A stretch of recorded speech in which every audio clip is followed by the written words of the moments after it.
آگے حدیث پڑھیے. عن حسين بن عبد الرحمن قال كنت عند سعيد بن جبير فقال أيكم رأى الكوكب الذي انقض البارحة؟ فقلت أنا. ثم قلت أما إني لم أكن في صلاة ولكني لدغت. قال فما صنعت؟ قلت ارتقيت. قال فما حملك على ذلك؟ قلت حديث حدثناه الشعبي. قال وما حدثكم؟ قلت حدثنا عن بريدة بن الحصيب أنه قال لا رقية إلا من عين أو حمى. قال قد أحسن من انتهى إلى ما سمع. ولكن حدثنا ابن عباس عن النبي صلى الله عليه وسلم أنه قال أردت علي الأمم فرأيت النبي ومعه الرهط والنبي ومعه الرجل والرجلان والنبي وليس معه أحد إذ رفع لي سواد عظيم فظننت أنهم أمتي فقيل لي هذا موسى وقومه فنظرت فإذا سواد عظيم فقيل لي هذه أمتك ومعهم 70,000 يدخلون الجنة بغير حساب ولا عذاب.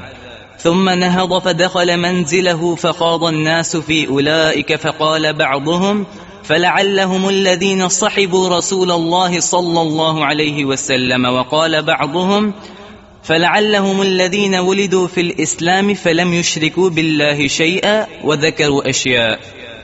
فخرج رسول الله صلى الله عليه وسلم فأخبروه فقال هم الذين لا يسترقون ولا يكتوون ولا يتطيرون وعلى ربهم يتوكلون. فقام عكاشة بن محصن فقال ادعوا الله أن يجعلني منهم. قال أنت منهم. ثم قام رجل آخر فقال ادعوا الله أن يجعلني منهم. فقال سبقك بها عكاشة. وفقك اللہ فتح اللہ علیک. ماشاء اللہ قراءتک طیبہ جزاک اللہ خیرا. یہ نبی علیہ السلام کی حدیث جو صحیح بخاری میں موجود ہے. عن حسین ابن عبد الرحمن قال، حسین ابن عبد الرحمن فرماتے ہیں، یہ حسین یہ کوفہ کے محدثین میں ثقہ ہیں. یہ ابو الحذیل ان کی کنیت ہے اور 136 ہجری میں ان کا انتقال ہوا تھا اور ان کی عمر 93 سال تھی. جو 100 کے لگ بھگ علماء فوت ہوتے ہیں ان کو شیخ معمر کہا جاتا ہے. شیخ معمر یہ ان کا ایک لقب ہے. ملحق الاجداد بالاحفاد کہ دادوں کو پوتوں سے ملانے والا اپنی سند کے ذریعے. یعنی جو ان کے دور کے علماء اور محدثین ہیں وہ ان کو دادوں تک پہنچا دیتے ہیں کیونکہ پوری ایک صدی انہوں نے لپیٹ رکھی ہوتی. اور علماء ایسے محدثین سے ملنے کا شوق رکھتے تھے تاکہ سند کا علوم حاصل ہو جائے. یہ 93 سال ان کی عمر تھی. کہتے ہیں کہ کنت عند سعید بن جبیر، میں سعید بن جبیر کے پاس بیٹھا ہوا تھا. اور سعید بن جبیر رحمہ اللہ علماء تابعین میں سے ہیں. عبداللہ بن عباس کے خاص شاگرد ہیں. خصوصی تلمذ ان کو حاصل تھا جناب عبداللہ بن عباس رضی اللہ عنہما کا. اور یہ حجاج کے دور میں قتل کر دیے گئے تھے اور ان کی عمر 50 سال سے زائد نہیں ہو سکی تھی، لیکن بہت بڑے فقیہ تھے اور محدث تھے. یہ حسین ابن عبد الرحمن سعید بن جبیر کے پاس بیٹھے ہوئے تھے. فقال، انہوں نے کہا، بلکہ سعید نے پوچھا کہ ایکم رأى الكوكب الذي انقض البارحة، کہ رات ایک ستارہ ٹوٹا تھا وہ تم میں سے کس نے دیکھا ہے؟ رات ایک ستارہ ٹوٹ کے گرا تھا، انقض بمعنی سقط، وہ تم میں سے کس نے دیکھا ہے؟ ستارے کا گرنا اس کا سب سے اہم سبب یہ ہے کہ بعض اوقات شیاطین اور جن جو انتہائی خبیث ہوتے ہیں، جن کا تعلق زمین پر موجود کاہنوں اور عاملوں سے ہوتا ہے، جو کہتے ہیں کہ ہمارے قبضے میں موکل ہیں، وہ انہیں غیبی خبریں پہنچانے کی کوشش کرتے ہیں. تو آسمان تک پہنچتے ہیں، فرشتوں کی باتیں سنتے ہیں تاکہ کوئی خبر اچک کر جو ہے وہ لائیں اور اپنے ان خبیث عاملوں کو بتائیں اور یہ لوگوں کو بتائیں تاکہ کم از کم کوئی ایک خبر سچی ہو جائے اور ان کی دھاک بیٹھ جائے، شہرت ہو جائے ان کی۔ تو اللہ تعالیٰ نے اور آسمان کی خبروں کی حفاظت کے لیے جب وہ فرشتوں کو مامور کیا ہوا ہے، اور یہ ستارے شہاب ثاقب بن کر ان جنوں پر لپکتے ہیں اور ان کو اچکتے ہیں اور ان کو اوپر پہنچنے سے روکتے ہیں۔ تو فرمایا کہ وہ ستارہ رات گرا تھا، کس نے دیکھا ہے؟ فقلت انا، حسین کہتے کہ میں نے عرض کیا کہ میں نے وہ ستارہ دیکھا تھا۔ ثم قلت، پھر میں نے کہا اما انی لم اکن فی صلاۃ، کہ سلف کی تربیت اور ان کا ذہن دیکھیں، عرض کیا کہ اس وقت میں نماز نہیں پڑھ رہا تھا، وہ آدھی رات کا وقت تھا، تو ذہن میں یہ بات جائے گی نا کہ اس وقت کیوں جاگ رہے تھے، مانا قیام اللیل کر رہے تھے، نماز پڑھ رہے تھے، تو کہا اس وقت میں نماز نہیں پڑھ رہا تھا، ولکنی لدغت، اصل بات یہ کہ مجھے ایک زہریلی چیز نے کاٹ لیا تھا، سانپ یا بچھو نے مجھے کاٹ لیا تھا، ڈنگ مارا تھا، تو زہر کی تکلیف تھی، زہر کا اثر تھا، اس بنا پر میں جاگ رہا تھا، نیند نہیں آ رہی تھی، اس لیے میں نے وہ ستارہ ٹوٹتے ہوئے دیکھا۔ یعنی یہ نہ سمجھے کہ اس وقت میں قیام اللیل میں مشغول تھے، اور نہ خاموش رہتے کہ سمجھ رہے ہوں کہ ہم قیام اللیل کر رہے تھے، تو یہ ایک تعریف ہی ہے نا، ہماری نیکی کی ایک گواہی ہے نا، لیکن نہیں، اپنے معاملے کو صاف کیا، اور یہ عین تقویٰ ہے کہ دراصل معاملہ میں یہ تھا کہ میں ایک تکلیف میں مبتلا تھا، اس بنا پر جاگ رہا تھا۔ قال فما صنعت، پوچھا کہ تم نے پھر کیا کیا، اس تکلیف کا علاج کیا کیا؟ قلت ارتقیت، میں نے کہا کہ میں نے دم کروایا، میں نے دم کروایا۔ قال فما حملک علی ذلک، آپ نے دم کیوں کروایا، کیا دلیل ہے، دم کیوں کروایا آپ نے؟ قال قلت حدیث حدثنا الشعبی، کہا کہ ایک حدیث ہے جو ہمیں شعبی نے بیان کی۔ شعبی یہ تابعین میں سے ہیں، ان کا نام ہے عامر بن شراحیل الشعبی، 500 صحابہ سے ان کی لقاء ثابت ہے، بڑے تابعین میں سے ہیں، اور بڑی چوٹی کے محدث تھے اور فقیہ تھے۔ ان کا یہ قول بڑا طلاب کے لیے خاص طور پہ ایک رہنما ہو سکتا ہے۔ ایک بار ایک حدیث بیان کی، اور وہ حدیث صحیح بخاری میں موجود ہے، 2 لائنوں کی حدیث۔ جب حدیث بیان کر کے فارغ ہوئے تو اپنے شاگرد سے کہا کہ خود ہو بدون شیء فقد كنا نرحل لما دونه الى المدینہ، کہ لے لو یہ حدیث تم کسی محنت کے بغیر، تمہیں یہ حدیث گھر بیٹھے مل گئی۔ ہم تو اس سے بھی چھوٹی حدیث کو حاصل کرنے کے لیے بغداد سے مدینہ جایا کرتے تھے۔ یہ سلف صالحین کی محنتیں اور ان کی تکلیفیں، مشقتیں طلب حدیث کے لیے۔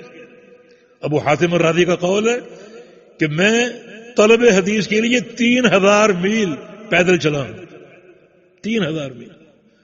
سائل نے پوچھا کہ ثم ترکت المشی، پھر آپ نے چلنا چھوڑ دیا تھا؟ کہا نہیں، ثم ترکت العد، پھر میں نے گننا چھوڑ دیا تھا۔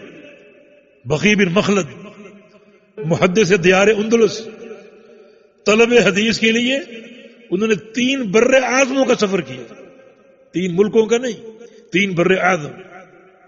افریقہ گئے، ایشیا اور یورپ۔ ہم میں سے کون گیا ہے؟ حالانکہ جہاز بھی چلتے، تو یہ سلف صالحین کی محنت ہے۔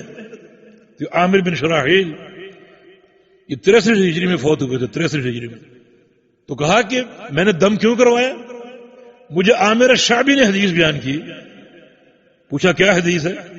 قلت حدثنا عن بریدہ بن حصیب، کہ انہوں نے وہ حدیث سنائی ہے بریدہ بن حصیب رضی اللہ عنہ کی روایت سے۔ بریدہ بن حصیب نبی علیہ السلام کے مشہور صحابی ہیں، ان کی روایت سے یہ حدیث ہے۔ کیا؟ لا رقیۃ الا من عین او حمۃ، کہ نہیں ہے دم مگر 2 تکلیفوں سے، ایک نظر بد سے، دوسرا کسی موذی جانور کے کاٹے سے۔ کوئی زہریلا جانور کاٹ لے تو اس سے دم ہے، یا پھر نظر بد سے دم ہے۔ تو اس کا معنی یہ اس حدیث سے ثابت ہوا کہ نظر بد سے دم کر سکتے ہیں، اور موذی جانور کے کاٹے سے بھی دم جائز ہے، تو اس لیے میں نے دم کروا لیا۔ اس پر سعید بن جبیر نے کیا فرمایا؟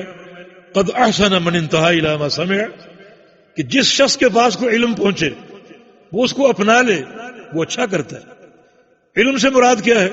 علم سے مراد نبی علیہ السلام کی حدیث ہے۔ متقدمین کے دور میں، سلف صالحین کے دور میں علم صرف ایک ہی چیز کا نام تھا، وحی کا علم۔ عطا بن ابی رباح ہے، تابعی ہیں یہ بھی، سعید بن جبیر کے ساتھی ہیں اور ابن عباس کے شاگرد ہیں۔ ان سے ایک سائل نے سوال کیا، ایک فقہی سوال، کہا کہ ایک شخص مکہ جاتا ہے، مکہ میں داخل ہوا حج کے مہینے میں نہیں، حج کے 3 مہینے شوال، ذوالقعدہ اور حج، مثلا وہ رمضان میں داخل ہو گیا، عمرہ کر لیا، اب وہاں اس کا ارادہ بن گیا کہ حج کر لوں، تمتع۔ کیا وہ رمضان کے عمرے کو اپنے حج کے ساتھ جوڑ سکتا ہے تاکہ حج تمتع ہو جائے؟ عطا نے کہا کہ نہیں، اس کو اشہر حج میں عمرہ کرنا پڑے گا۔ اگر وہ حج کرنا چاہ رہا تمتع تو اشہر حج میں وہ میقات پر جائے، عمرے کا احرام باندھے، کرے، وہ عمرہ حج کے ساتھ جڑے گا۔ تو سائل نے پوچھا کہ رأی من عندک ام علم؟ عطا، یہ آپ کی رائے ہے یا علم ہے؟ کیا سمجھے آپ کہ سلف صالحین علم کسے کہتے تھے؟ رائے علم نہیں ہے، یہ قیاسات اور تخرصات اور تخمینے یہ علم نہیں ہے، ورقوں کے ورقے سیاہ کر دو اور مجلدات یا یہ علم نہیں ہے۔ علم سلف صالحین کی اصطلاح میں کتاب و سنت کا نام تھا۔ عطا جو آپ نے مسئلہ بتایا ہے یہ آپ کی رائے ہے یا علم ہے؟ یعنی علم رائے کے مقابلے میں تھا اور رائے کے مقابلے میں کتاب و سنت۔ تو جناب سعید بن جبیر نے فرمایا کہ جس شخص کے پاس کوئی علم پہنچے، یعنی پیغمبر علیہ السلام کی حدیث پہنچے، وہ اس کو اپنا لے، وہ اچھا کرتا ہے۔ ٹھیک ہے، یہ حدیث آپ نے سند سے بیان کر دی اور ثابت ہو گئی، تو اس حدیث کی وضاحت ہو جائے کہ کیا دم 2 ہی مرضوں میں جائز ہے؟ صرف نظر بد اور جانور کے ڈسے ہوئے انسان کو دم کرنا، اس کے علاوہ کسی مرض پر دم کرنا جائز نہیں ہے؟ کیونکہ حدیث تو یہ ظاہر ہو رہا ہے کہ نہیں ہے دم مگر ان 2 چیزوں میں، ایک نظر بد اور ایک جانور کا ڈسا ہوا۔ نہیں، ہر مرض سے دم کرنا جائز ہے اور نبی علیہ السلام کی سنتوں سے ثابت ہے۔ تو یہاں یہ کیوں کہا گیا؟ اس کا معنی بعض علماء نے اس طرح کیا، جن میں امام خطابی رحمہ اللہ علماء متقدمین میں سے ہیں، وہ کہتے ہیں کہ اس کا معنی یہ کہ لا رقیۃ اشفا و اولا من رقیۃ العین والحمى، کہ نظر بد اور جانور کے کاٹے کا جو دم ہے یہ سب سے بڑھ کر شافی ہے۔ باقی امراض میں بھی دم ہے اور پیغمبر علیہ السلام کے عمل سے ثابت ہے، لیکن ان 2 امراض میں خاص طور پہ جو دم ہوگا وہ سب سے زیادہ شافی۔ مانا اگر کسی کو نظر بد ہو جائے اس کو دم کرو، جلدی اس کو شفا ملے گی، اور کسی کو موذی جانور کاٹ جائے اسے دم کرو، اسے جلدی شفا حاصل ہو جائے گی، اور اس پر بڑے واقعات بھی موجود ہیں۔ تو سعید بن جبیر نے فرمایا کہ آپ کے پاس حدیث پہنچی، آپ نے عمل کر لیا، دم ہو گیا، ٹھیک ہے، لیکن میرے پاس ایک حدیث ہے جو میں نے سنی، جو مجھ تک پہنچی، وہ بھی تم سن لو۔ کہا کہ وہ حدیث کیا ہے؟ فرمایا کہ ولیکن حدثنا ابن عباس، ہمیں یہ حدیث روایت کی ابن عباس نے، نبی علیہ السلام کے چچا زاد بھائی، اور علم کا پہاڑ تھے، یہ علم کا خزانہ، کیونکہ اللہ کے نبی نے دعا کی تھی اللہم فقہہ فی الدین وعلمہ التاویل، یا اللہ عبداللہ کو دین کا فقیہ بنا دے اور تفسیر کا عالم بنا دے۔ علم سے بھرے ہوئے تھے۔ امیر عمر کا قول رضی اللہ عنہ کہ جو صحبت ہمیں اللہ کے پیغمبر کی حاصل ہوئی، اتنی صحبت اگر ابن عباس کو ملتی تو ہمارا علم ابن عباس کے علم کے مقابلے میں 10% بھی نہ ہوتا۔ اللہ نے اس قدر علم سے نوازا، بڑی بھرپور زندگی علم کی، عمل کی۔ تبھی تو جب ابن کثیر نقل کیا ہے طائف میں ان کا انتقال ہوا تھا، جب ان کا انتقال ہوا تو فضاؤں میں ہم نے ایک آواز سنی، روح قبض ہو رہی ہے اور فضاؤں میں ہم نے ایک آواز سنی، یا ایتھا النفس المطمئنہ ارجعی الی ربک راضیۃ مرضیہ فادخلی فی عبادی وادخلی جنتی۔ اے نفس مطمئنہ، لوٹ جا اپنے پروردگار کی طرف اس طرح کہ تو اس سے راضی وہ تجھ سے راضی، داخل ہو جا میرے نیک بندوں میں اور داخل ہو جا ان کے ساتھ جنت میں۔ اللہ تعالیٰ بعض اوقات یہ مظاہر دکھاتا ہے تاکہ کسی شخص کا فضل لوگوں پر واضح ہو اور لوگ غور کریں کہ اس فضل کے اسباب کیا ہیں۔ چنانچہ وہ حدیث کیا ہے؟ حدیث یہ ہے کہ نبی علیہ السلام نے فرمایا عرضت علی الامم، مجھ پر بہت سی امتیں پیش کی گئیں۔ کب پیش کی گئی؟ یہاں صراحت نہیں ہے، یہاں صراحت نہیں، لیکن ایک روایت میں جو مسند احمد وغیرہ میں، سنن نبی داؤد میں، کہ معراج کی رات اللہ تعالیٰ نے مجھے بہت سی امتیں دکھائیں، گویا میدان محشر قائم ہے اور ہر امت اپنے نبی کے ساتھ کھڑی ہے، ہر قوم اپنے نبی کے ساتھ کھڑی ہے۔ یہ منظر اللہ تعالیٰ نے مجھے دکھایا، اللہ تعالیٰ دکھانے پر قادر ہے، کیفیت ہم نہیں جانتے۔ فرمایا کہ فرائیت النبی ومعہ الرہط، میں نے بعض انبیاء دیکھے ان کے ساتھ ایک رہط، ایک جماعت کھڑی ہے۔ رہط اس جماعت کو کہتے ہیں جس میں افراد 10 سے کم، 6 افراد، 5 افراد، 7 افراد کھڑے ہیں ایک نبی کے ساتھ۔ مانا اس نبی نے پوری زندگی دعوت پر محنت کی اور حاصل کیا ہوا؟ یہ 5-6 افراد، باقی کسی شخص نے مان کر نہیں دیا۔ والنبی ومعہ الرجل والرجلان، اور میں نے کچھ ایسے نبی دیکھے جن کے ساتھ 2 آدمی اور کچھ ایسے نبی جن کے ساتھ ایک ہی آدمی کھڑا ہے۔ والنبی ولیس معہ احد، کچھ ایسے نبی بھی دیکھے جو اکیلے کھڑے ہیں، ایک فرد واحد بھی ساتھ نہیں، اکیلے کھڑے، پوری زندگی کام کیا دعوت کا، لیکن ایک شخص نے بھی دعوت کو قبول نہیں کیا۔ تو کیا کہو گے؟ نعوذ باللہ، نبی ناکام تھا۔ وہ آج کل کے جمہوری دور میں ایک ووٹ بھی پیدا نہیں کر سکا، نہیں، ناکام نہیں تھا۔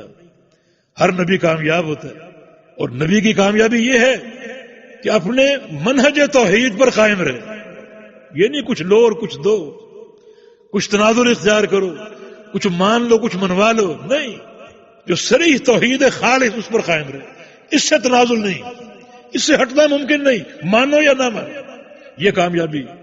وہ شخص کامیاب نہیں ہے جس کی زندگی میں تنازل ہو، کچھ لے لو کچھ دے دو، اور اس طریقے سے ہزاروں لوگ جمع کر لے، جس کی زندگی ملاوٹ سے بھری ہو، ہر ایک کے ساتھ دوستی ہو، محبتیں ہوں، اور کوئی تمیز نہ ہو، یہ اس کے تو ہزاروں واقف ہیں، لاکھوں اس کے مرید ہیں، یہ کوئی کامیابی نہیں، یہ کامیابی اکیلا کھڑا ہے، ایک شخص نے مان کر نہیں دیا لیکن کامیاب ہے۔ کیوں؟ منہج سے وفا، عقیدے سے وفا، توحید سے وفا، یہ اسوہ انبیاء سیکھو۔ اور ایک اور بات بھی سمجھو کہ دین کثرت کا نام نہیں ہے، یہاں کیا کہو گے پھر؟ نبی اکیلا ہے۔ اگر کثرت حق ہے تو یہاں کیا فیصلہ کرو گے؟ نہیں، کثرت کا نام دین نہیں۔ اکثر ہم دل حق کے کار ہوئے، اکثریت کا مزاج یہ ہے، ہر دور میں اکثریت ہر دور کی حق کو ناپسند کرنے والوں کی ہوتی۔ اللہ کے بہت تھوڑے بندے شکر گزار ہوتے ہیں، سچے عقیدے پر ہوتے ہیں۔ کبھی حق کو تعداد کے پیمانے پر مت تولو۔ اور پیغمبر علیہ السلام کی حدیث ہے کہ ان الاسلام بدا غریبا وسیعود کما بدا غریبا، کہ اسلام غربت سے شروع ہوا، اجنبیت سے، 2 افراد سے، پہلے ایک فرد پھر 2 فرد، اجنبیت سے شروع ہوا اور اسی اجنبیت پر لوٹے گا۔ ایک وقت آئے گا سچے دین کے حاملین بہت تھوڑے رہ جائیں، ہو سکتا ہے 1 اور 2 رہ جائیں۔ تو کبھی حق کو، منہج اور عقیدے کو تعداد پر مت تولو، بلکہ دلیل پر تولو، اور دلیل کتاب و سنت کی، قرآن و حدیث کی دلیل کس کے پاس؟ ابن مسعود رضی اللہ عنہ فرمایا کرتے تھے الحق الجماعت اذا كنت على الحق ولو كنت وحدك۔ جماعت کیا ہے؟ کہ حق تمہارے پاس ہو خواہ تم اکیلے کیوں نہ ہو۔ جماعت کثرت تعداد کا نام نہیں، جماعت حق کا نام ہے، اور حق اللہ تعالیٰ کی وحی کا نام ہے۔ تو فرمایا کہ ایسے انبیاء بھی دیکھے جو اکیلے تنہا کھڑے ہیں، ایک فرد واحد بھی ساتھ نہیں۔ اذ رفع علی سواد عظیم، اسی دوران ایک بڑی جماعت مجھے دکھائی گئی، بڑی جماعت میں نے دیکھی، دور سے آ رہی، بڑے افراد، کیونکہ جماعت دور تھی، لوگ نظر آ رہے تھے مگر چہروں سے شناسائی نہیں ہو رہی تھی۔ فظننت انہم امتی، میں سمجھا کہ یہ میری امت ہے، اتنی بڑی جماعت یہ میری امت ہے. فقید علی مجھے بتایا گیا کہ ھذا موسیٰ وقومہ، یہ موسیٰ علیہ السلام اور ان کی قوم ہے. فنظرت فاذا سواد عظیم، پھر میں نے دیکھا ایک اور بڑی جماعت دکھائی دی، اس سے بھی بڑی. فقید علی ھذہ امتک، بتایا گیا کہ یہ آپ کی امت، بڑی تعداد. ومعهم 70,000 يدخلون الجنة بغیر حساب ولا عذاب. اور یہ بتایا گیا کہ آپ کی اس امت میں 70,000 افراد ایسے ہیں جو جنت میں داخل ہوں گے بغیر حساب کے، بغیر عذاب کے. 70,000. یہ صحیح بخاری کے حدیث کے الفاظ. جبکہ مسند احمد میں ایک حدیث ہے، اس کے الفاظ ہے کہ فاستزدت ربی، میں نے اپنے پروردگار سے وہیں کھڑے کھڑے دعا کی کہ یا اللہ اس تعداد کو بڑھا دے، اس تعداد میں اضافہ کر دے. فزادنی ربی، میرے پروردگار نے میری دعا قبول کر لی. مع کل 1070,000، ان میں سے ہر 1000 کے ساتھ 70,000 اور بھی دیتا ہوں. ضربیں جا کر دے لیجئے کتنے بنتے. ان کا حساب نہیں ہوگا، انہیں عذاب نہیں ہوگا، جنت میں یوں ہی داخل ہوں. اتنی بڑی تعداد. اس کی سند بھی حسن ہے. حافظ حجر نے فتح الباری میں اس کو ذکر کیا ہے کہ ہر 1000 کے ساتھ 70,000 اور جو بلا حساب بلا عذاب جنت میں داخل ہوں گے. ثم نہض، نبی علیہ السلام یہ بات مکمل کر کے کھڑے ہوئے. فدخل منزلہ، اپنے گھر تشریف لے گئے. فخاض الناس فی اولئک، اب صحابہ پیچھے بیٹھے ہوئے ہیں. اب صحابہ کا شوق، ان کی لگن، جستجو دیکھو. انہوں نے ان لوگوں کے بارے میں بات کرنی شروع کر دی کہ یہ لوگ کون ہو سکتے ہیں جو بلا حساب جنت میں جائیں گے، بلا عذاب جائیں گے، یہ کون ہو سکتے ہیں. صحابہ اس پر بحث کرنے لگے، آپس میں بات کرنے لگے. فقال بعضهم، کسی نے کہا فلعلهم الذين صاحب رسول اللہ صلی اللہ علیہ وسلم، شاید یہ وہ لوگ ہیں جن کو پیغمبر علیہ السلام کی صحبت کا شرف حاصل ہوا. کیونکہ صحبت کا شرف بڑا اونچا شرف ہے، تو پھر یہ وہ لوگ ہو سکتے ہیں جو نبی علیہ السلام کے صحابی. اس کا جواب کسی نے یہ دیا کہ یہ وہ نہیں ہو سکتے، کیونکہ اکثر صحابہ پہلے شرک میں ملوث تھے. پیغمبر علیہ السلام کی دعوت سے قبل اکثر مشرکین تھے، مشرکین کرانے تھے. فلعلهم الذين ولدوا في الاسلام، یہ وہ لوگ ہو سکتے ہیں جن کی پیدائش اسلام میں ہو اور مرتے دم تک توحید پر قائم رہے ہوں اور ان کا خاتمہ بھی توحید پر ہو. مانا وہ توحید کی عظمت کو جانتے تھے، جو شروع سے آخر تک توحید کے عقیدے پر قائم رہے ہوں، یہ وہ ہو سکتے ہیں. فلم یشرکوا باللہ شیئا، جنہوں نے کبھی اللہ کے ساتھ شرک نہ کیا ہو، یہ وہ لوگ ہو سکتے ہیں. ذکر و شیعہ، کسی نے کچھ کہا، کسی نے کچھ کہا. خرج علیہم رسول اللہ صلی اللہ علیہ وسلم، تھوڑی دیر بعد نبی علیہ السلام دوبارہ اس مجلس میں تشریف لے آئے. فاخبروہ، صحابہ نے خبر دی کہ ہم نے آپ کے جانے کے بعد یہ باتیں کی کہ یہ لوگ کون ہو سکتے ہیں، آپ بتائیے کہ کون سی بات درست ہے. رسول اللہ صلی اللہ علیہ وسلم نے فرمایا کہ نہیں، نہ یہ بات درست ہے نہ یہ بات درست ہے. یہ لوگ جنہیں بلا حساب بلا عذاب جنت کا داخلہ حاصل ہوگا، یہ وہ لوگ ہیں جن میں 4 اوصاف ہیں، جن میں 4 اوصاف ہیں. ہم الذین لا یسترخون، جو دم نہ کرواتے ہوں، ولا یکتوون، اور اپنے مرض کا علاج آگ کے داغ سے نہ کرواتے ہوں. القی، آگ سے جسم کو دغوانا، آگ کے داغ سے علاج نہ کرواتے ہوں. ولا یتطیرون، اور پرندوں سے فال نہ لیتے ہوں، پرندوں سے فال نہ لیتے ہوں. وعلی ربہم یتوکلون، اور اپنے رب پر توکل کرنے والے ہوں. یہ 4 اوصاف. نمبر 1 لا یسترخون، دم نہ کرواتے ہوں. تو کیا دم کروانا جائز نہیں؟ دم نہ کرواتے ہوں. یہ 2 لفظوں کو سمجھیں، ایک ہے رقیہ اور ایک ہے استرخاء. رقیہ کا معنی دم کرنا اور استرخاء کا معنی دم کروانا. وہ لوگ اتنے اللہ پر توکل کرنے والے ہوں، اللہ پر اعتماد کرنے والے ہوں کہ اپنے مرض پر صبر کریں اور کسی کو دم کا نہ کہیں، کسی کو دم کا نہ کہیں. بعض اوقات یہ دم کروانا توکل کے منافی ہوتا ہے، اعتماد علی الغیر ہوتا ہے. خاص طور پہ ہمارے ہاں کچھ لوگ دکانیں سے جا کر بیٹھے ہوئے کہ یہاں دم کروا لو، استخارے کروا لو، اور لوگ جاتے ہیں. اب کوئی مریض ہو گیا، بیچارہ کراہ رہا ہے، اسے اس درگاہ پر لے کے جاتے ہیں کہ جا کر اس سے دم کروائیں. اور یہ بات غیرت توحید کے خلاف ہے. اب وہاں کے لیے سفر شروع ہو گیا. جب تک وہاں نہیں پہنچو گے دل میں کس کا تصور ہوگا, اللہ کا یا اس دم کرنے والے کا؟ تو دین اس چیز کو قبول نہیں کرتا کہ اللہ تعالیٰ کے علاوہ کسی غیر کا تصور تمہارے دل میں آئے, اور پھر خود دم کرنا زیادہ افضل ہے. اللہ تعالیٰ نے ایک مرض دیا, کوئی ایک موقع دیا کہ میرے سامنے گر گڑاؤ, میرے سامنے روو, میرا ذکر کرو, مجھے یاد کرو. ایک موقع اللہ نے دیا ہے, اور ہم وہ موقع مولوی صاحب کو دے دیتے ہیں کہ یہ بھی کام آپ ہی کریں. یعنی شریعت کے منشا کے خلاف ہے. کسی انسان پہ مرض آتا ہے, یہ اس کی ایک اطلاع ہے. اب بے صبری کرے, غیر شرعی حرکات کرے, اور کسی کے پاس بھاگا جائے دم کروانے کے لیے, یہ خود کیوں نہیں کرتے؟ آپ کہیں کہ ہمیں دم نہیں آتا. کیوں نہیں آتا؟ نبی علیہ السلام کی حدیث ہے سورہ فاتحہ کے بارے میں, نعمت الرقیہ, یہ سب سے بہترین دم ہے, سب سے بہترین. اور کسی سورہ فاتحہ نہیں آتی. آپ کا بچہ مریض ہو, آپ اس کو دم کریں, زیادہ درد دل یہ ہے یا کسی مولوی صاحب کے پاس لے جائیں جس کی نگاہیں آپ کی جیب پر ہیں کہ دم کروں گا اور مجھے نذرانہ ملے گا؟ اس کے دل میں کیا اخلاص ہے؟ وہ تو مال کا پجاری, اس کا فائدہ ہوگا کوئی؟ درد دل سے آپ دم کریں گے, اس کا فائدہ ہوگا. اور شیخ ابن عثیمین رحمہ اللہ نے ایک اور نقطہ یہاں ذکر کیا ہے کہ کسی غیر کو دم کا کہنا اس غیر کے سامنے تذلل ہے, اس غیر کے سامنے اپنی ذلت ہے, اپنے آپ کو چکانا ہے. نہیں تو اللہ پر اعتماد کرو, اللہ ہر ایک کی سنتا ہے. تو بعض اوقات یہ استرخاء جو ہے یہ شرعی مقاصد اور توحید کی غیرت کے خلاف ہوتا ہے.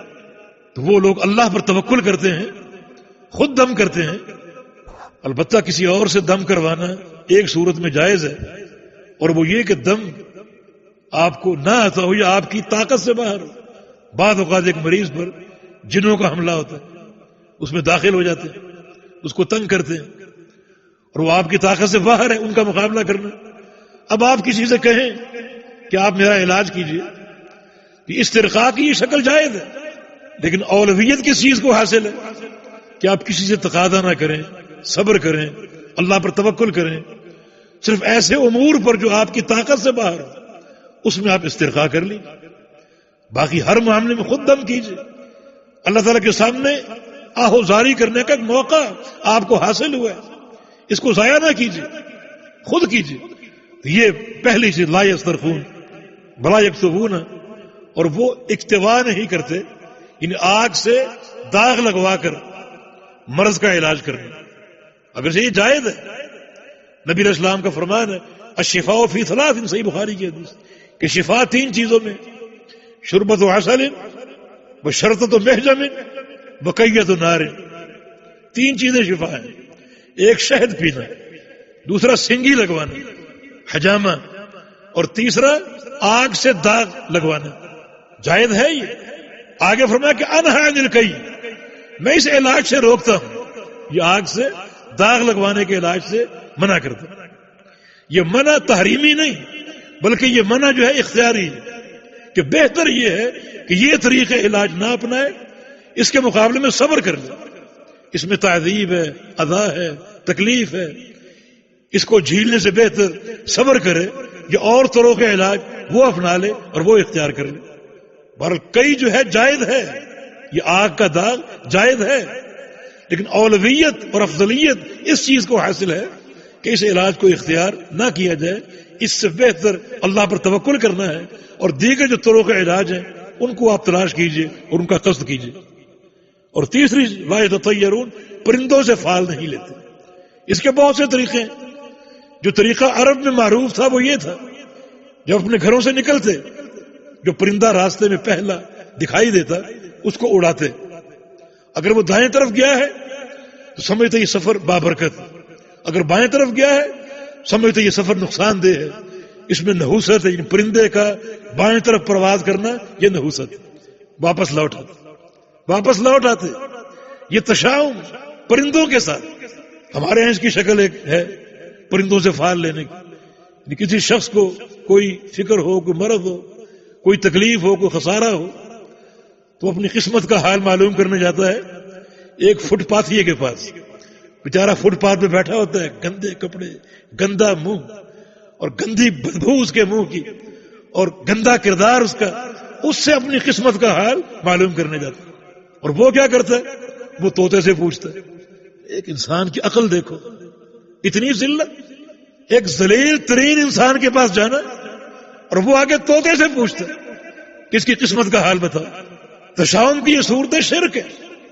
گھر سے نکلیں، بلی راستہ کاٹ جائے، ہم سمجھتے ہیں سفر میں نقصان ہوگا، واپس آ جاتے ہیں۔ گھر کی چھت پہ الو بول جائے کہ نقصان ہو رہا ہے، کوئی آفت آنے والی، یہ ساری شرکیہ صورتیں، اور اس میں داخل لا یتطیرون، جنت میں جو بلا حساب داخل ہوں گے وہ تطیر نہیں کرتے، کسی چیز سے بدفالی نہیں لیتے، ان کا یہ عقیدہ ہے خیر ہو یا شر ہو اللہ کی طرف سے آئے گی، وہ اپنے عمل کی اصلاح کرتے ہیں۔